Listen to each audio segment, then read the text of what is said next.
শুভ বিকেল বন্ধুরা, তোমাদের একটা জিনিস দেখাবো, চলো দেখাচ্ছি।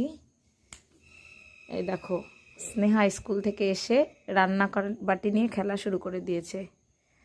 এই দেখো কত সুন্দর খেলনা। ওর খেলাগুলো দেখে না আমার ছোটবেলার কথাগুলো মনে পড়ে যাচ্ছে। আমরাও এরকম করে খেলতাম। কত সুন্দর খেলনা দেখো। এই দেখো তেলের ঢপ দুটো, একটা সয়াবিন তেল আর একটা সর্ষের তেল।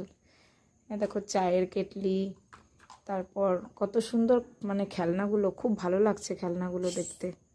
এই দেখো খুব সুন্দর করে স্নেহা রান্না করছে। তো স্নেহার কাছেই শুনি ও কি রান্না করছে। স্নেহা, তুমি কি খেলা করছো? আমি রান্না বাটি। তুমি কি রান্না করছো? ফুলকপির তরকারি। কার জন্য রান্না করছো? পাপার জন্য, মায়ের জন্য, আমার জন্য। বাহ, আচ্ছা খেলা করো তাহলে, ঠিক আছে, রান্না করো।